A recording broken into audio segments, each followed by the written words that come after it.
If you had listened to me and you had said that yes, the Chinese and the Pakistanis are fused,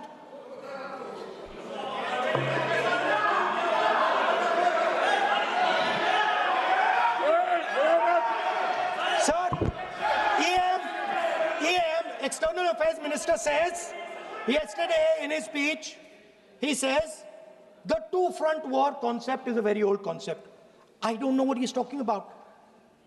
The two-front war concept is gone. It doesn't exist anymore. There is now a unified front concept where there is only one unified single front, and war is going to be held on multiple domains: space, electromagnetic, cyber, undersea, air, space, air, land, sea. So he does not even understand the basics of warfare. He's talking about two-front. That ship has sailed long ago. Speaker, sir, how did this integration between Pakistan and China take place? I want to make it clear. There is a center called CENTIAC, Center for AI and Computing, that was built in Pakistan with Chinese help. And the aim of the center is to integrate the Pakistani Air Force with the Chinese Air Force and make and transform the Pakistani Air Force into a network-centric Air Force. Congress party इसको भगवा आतंक सिद्ध करने में जुटी हुई है।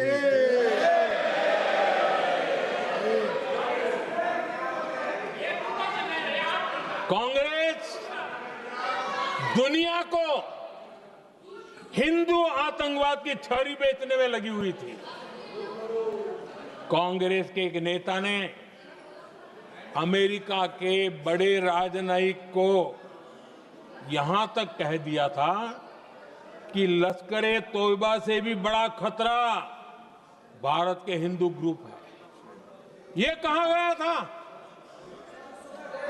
तुष्टीकरण के लिए कांग्रेस ने जम्मू कश्मीर में भारत का संविधान, बाबा साहब अंबेडकर का संविधान, उसे जम्मू कश्मीर में पैर नहीं रखने दिए। इन्होंने घुसने नहीं दिया, उसे बाहर रखा। तुष्टीकरण और वोट बैंक की राजनीति के लिए कांग्रेस हमेशा देश की सुरक्षा को बलि चढ़ाती रही। आदरणीय अध्यक्ष जी, तुष्टीकरण के लिए ही कांग्रेस ने आतंकवाद से जुड़े कानूनों को कमजोर किया। गृहमंत्री जी ने आज विस्तार से सदन में कहा है, इसलिए मैं इसको रिपीट करना नहीं चाहता। आदरणीय अध्यक्ष जी, मैंने इस सत्र की शुरुआत में आग्रह किया था। मैंने कहा था कि दल हित में हमारे मत मिले न मिले, दल हित में हमारे मत मिले न मिले, देश हित में हमारे मन जरूर मिलने चाहिए। पहलगाम की विभीषिका ने हमें गहरे घाव दिए हैं। उसने देश को झकझोर दिया है। इसके जवाब में हमने ऑपरेशन सिंदूर किया तो सेनाओं के पराक्रम ने, हमारे आत्मनिर्भर अभियान ने देश में एक सिंदूर स्पिरिट पैदा किया है।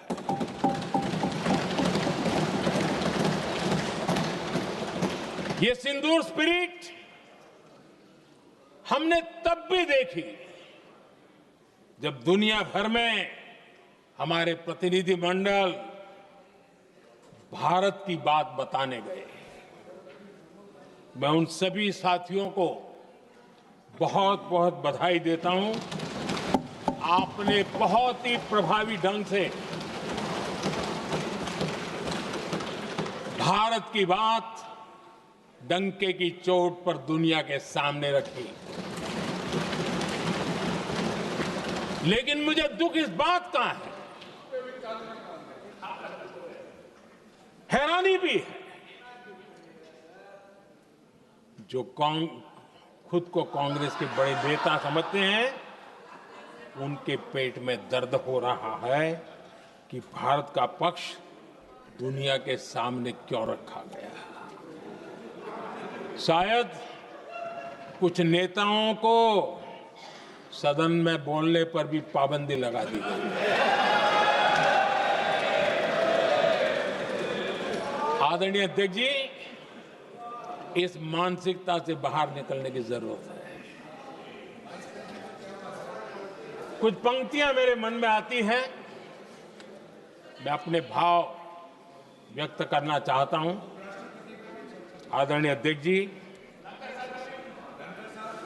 करो चर्चा और इतनी करो, करो चर्चा और इतनी करो कि दुश्मन दहशत से दहल उठे।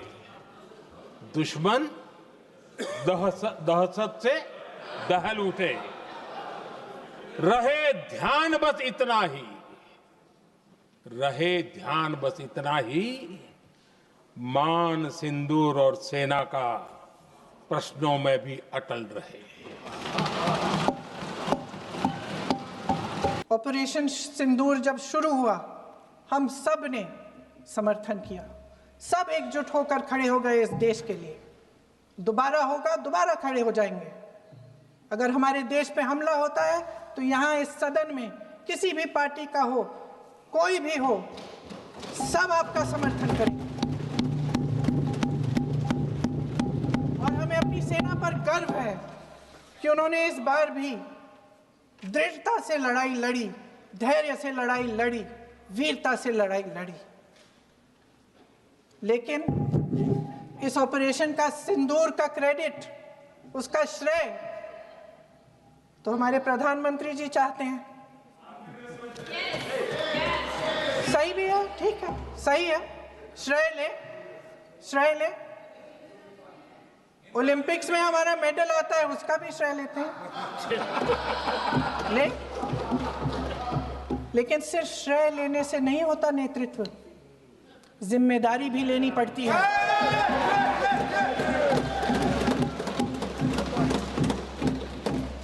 देश के इतिहास में ये पहली बार हुआ,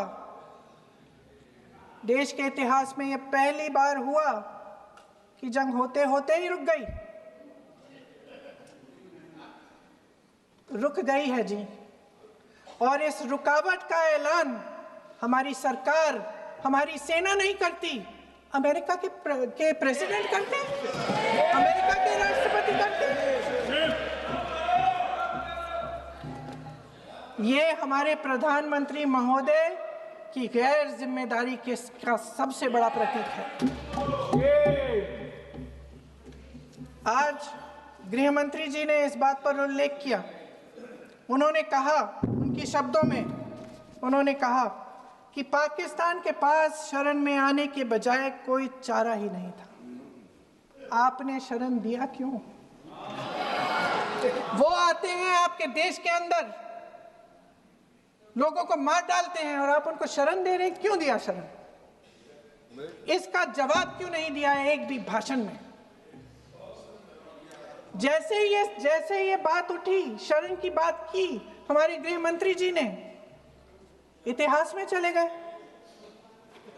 नेहरू ने क्या किया, इंदिरा गांधी ने क्या किया, यहां तक कि मेरी मां के आंसुओं तक चले गए।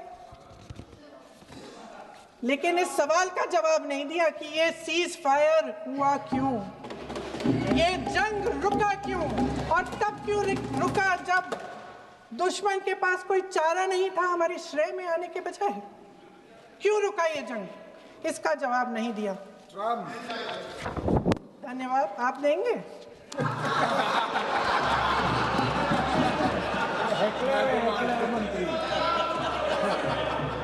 देना भाई देना, आपको टाइम मिलेगा तो। टाइम नहीं मिलेगा आपको शायद। वैसे महोदय, मेरी माँ की आंसू की बात किए, मैं इसका जवाब देना चाहती हूँ। मेरी माँ के आंसू तब गिरे जब उनके पति को आतंकवादियों ने शहीद किया, जब वे मात्र 44 साल की थीं। और आज अगर मैं इस सदन में खड़ी हूं और उन 26 लोगों की बात कर रही हूं, मैं इसलिए कर रही हूं क्योंकि मैं उनका दर्द जानती हूं, महसूस करती हूं।